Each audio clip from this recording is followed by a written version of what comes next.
Hey folks, and welcome back to the channel. We've got another USTC update, and I think this is the weekly update that they're doing currently, and this is update number 4.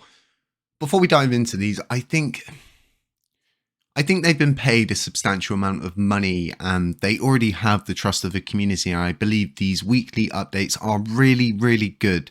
They're really good, but ultimately it's taking a lot of time away from the team to write these sort of updates out and get all the information together, and it takes time away from the task itself. And I think as a community that are paying these people to repeg this, it's in our best interest to ensure the most amount of work is being completed, and more or less, right, people aren't sitting on their phones. If you work for a big company, right, and you've got 50 people, and those 50 people each spend 1 hour on their phone a day collectively, okay, that's 10 hours. Add that up over the year per person. That adds up to a lot of money lost in work hours. And it's these kind of things where they are single points of error, because ultimately we're at this level where we just have to simply take their word for it that they are pushing forward, and you know, the time is being well spent, because it is a lot of money. I think to a lot of people, because they see it in LUNC, it doesn't seem like a lot, but you know, this,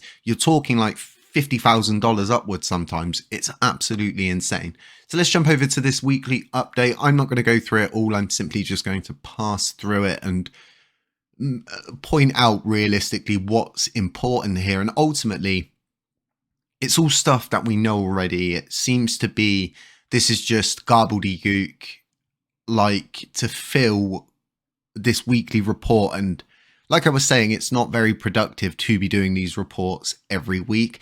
There's also information in here on this sheet which more or less explains the different kind of routes they could possibly take, and all of the different ways they could repeg it, and how it's going to work, how the buybacks are going to work, the ins and outs, the if, the buts, the coconuts. This is a bad idea. The reason why I say this is, if you go and look at how the whole system crashed previously, and how did those people figure out that was what they needed to do? How did they figure out they needed that much liquidity? Well, Do Kwon told them in podcasts. He was that confident that the system could never be crashed. He told people how to go and do it.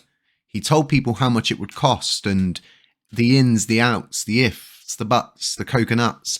They told him everything. And when you do stuff like this, right, you're inviting the enemies for dinner. You're simply just bringing the wolves straight into the flock and saying, you know, have at it.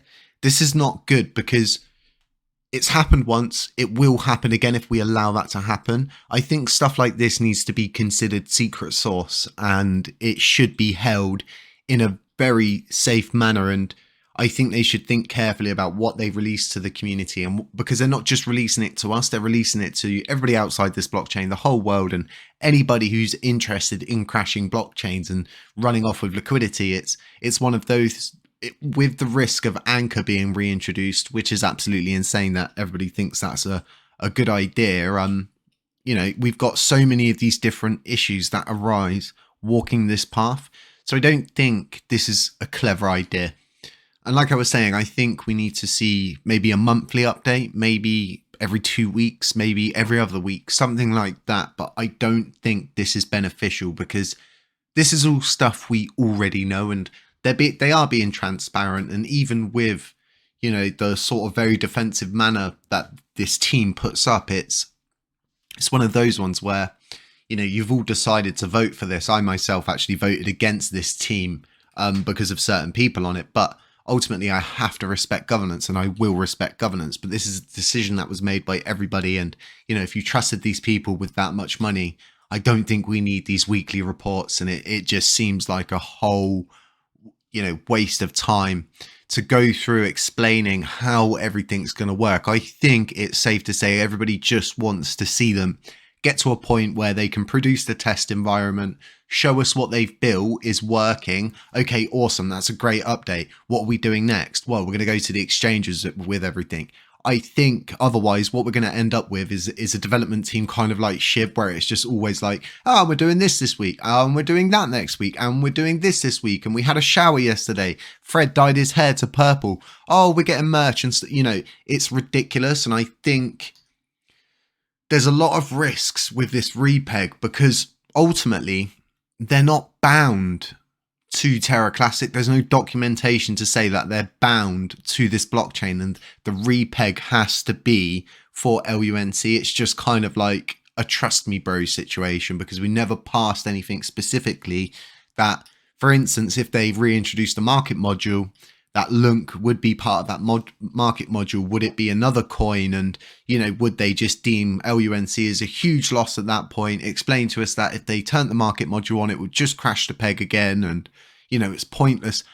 I worry about all of these different things. And with the different people that are on this, they've all wanted a REPEG independently themselves. Some of them wanted to mint to Oblivion to fix things. Others wanted to take from different wallets like multi-signature wallets. And, I don't think we have the right as a community to simply say to another blockchain, another protocol, or another developer, or even another group of people, let alone a person, to hand over a wallet in the cosmos, let alone anywhere else in crypto. It's not okay for us to think that we can do that just because we've all, as a community, passed the governance. You can't go to your friend, well, we've just passed a governance proposal, and you've now got to mortgage your house to me, and all of your savings have to. It doesn't work like that in real life, so it shouldn't work like that in this blockchain. And I think even if it is zombie USTC, like they're explaining in these so-called defunct protocol wallets, highly questionable. We don't have the right to take funds from anywhere. If it's zombie USTC and it can never be touched, and those are defunct protocols, then they're as good as burned. It really is as simple as that, and it's more or less the same as burning. And people are going to say, oh, well, they're going to be coins that we can't burn, and they'll be there. There's going to be millions upon billions of LUNC and USTC coins, maybe not USTC coins, but definitely LUNC coins that are just lost forever to wallets where people have forgot the mnemonics and stuff like that. You're never going to reach a perfect environment, and that's why I think looking at wallets like this for even funding is not okay, let alone asking them to just simply burn it. We don't know if those projects are defunct. We don't know if that's a store of their treasury that they're possibly going to use for something else. And even if it was supposed to be utilized in the blockchain previously, it doesn't matter, because Luna is a totally different blockchain and it's alive and thriving. We do not have the right to keep doing this. And this is not the only people mentioning about burning USTC in defunct protocol wallets or in other wallets. You've got Vegas, who's currently proposing to burn a huge sum of USTC, let alone take that USTC and do something good with it. He wants to burn it. And I'm wholly 100% against any kind of situation where we're trying to take funds from wallets that do not belong to us, regardless of who created them and what they're for, and we don't own them. Okay, and that's why they're going to have to create a proposal, and ultimately we're still going to have to rely on those people in control of those defunct protocol wallets to go through and do that. And it's just unfair for us to ask that sort of stuff. I think this is the only thing of sustenance realistically in this update, other than them explaining the mechanisms. There's realistically nothing else in here that I can go through with you. I just see a lot of small issues. Hopefully the REPEG's going really well, because like I said, right, this is a step-by-step REPEG, meaning that nothing is going to happen until they get the modules together. They get the buyback protocol together, they get the market module together, and they put it all together in a little cluster, launch it, and it's at that point the REPEG begins. The sooner we get to that point, the better. This community has waited for so long. They've paid so much money, and none of us, and I can say safely for myself, I do not ever want to see 8 months of work to end up having to have paid a team of people that were doing exactly what's being done here, just in a Discord group, and then buying Roombas with the money. I don't ever want to be in that position again. So like I said, these are really good to see this, but I don't think they're needed on a weekly basis. I think on a monthly basis, or each and every other week, something like that, or whenever something's actually happening, because otherwise we're just paying people to do this. And if we moan, they'll simply say to us, well, you know, you wanted us to do the weekly updates and you never said anything about us doing the weekly updates. So we just kept on doing them. And we've spent so much time doing those that we've not been able to do this and do this and do that. And, you know, we've got to consistently, as a community, picture us as a big bundle of people on a road. And there's a barrier behind us and we walk forward and no one picks the barrier up and brings it with us. So it gives us all the ability to walk backwards. And I believe that someone needs to be behind this all, consistently picking those barriers up, walking forward and going, right, we're here now. What are we doing next? No, you've already completed that back.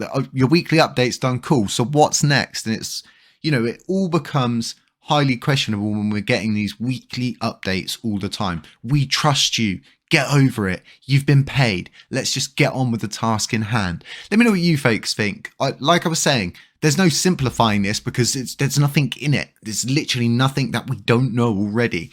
The only things I think a lot of the community don't know is the market module. And the market module was simply the burning module between USTC and LUNC to maintain the peg of USTC.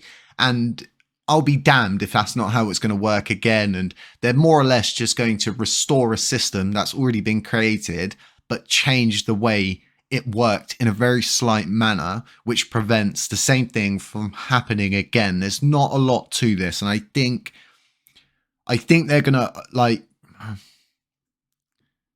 some people, they mansplain things quite a lot before they tend to do them. And, you know, they spend a lot of time running on the spot, procrastinating about doing it and saying about how hard it is. And, you know, we've got to put a lot of work into this, but they're not putting any work into it. And they're just talking about it all the time. I think these are things we need to put into question at all times. We need to ensure we are getting our bang for our buck here. The community pool is not infinite. It doesn't last forever and it cannot sustain consistent, like, these events where it's just like, right, what can we get out of the community pool this quarter before it's all gone? It shouldn't work like that. There should be at least, you know, 100 million LUNC sat in that community pool at all times, bare minimum, if not a couple of billion, considering the amount of coins there are out there. It's just that it got to a point where everyone's like, right, you know, no one cares anyway. The blockchain's dying, so we'll just take what we can now and hope for the best. You know, as long as we develop something in our own space, we can move onwards. It doesn't matter about LUNC. It's just a stepping stone. No, this blockchain's not a stepping stone, and people are starting to realize that very, very quickly. When the price makes a huge U-turn, it's going to be funny watching all of the people come back and seeing all of those familiar names that left and, oh, I'm back. Oh, I wish I never sold my coins. And heard it all before. Folks, none of this is financial advice. This is all my own opinion. It's all for educational purposes only. And yeah, just stay safe, stay humble, stay aware. And yeah, catch you in the next one.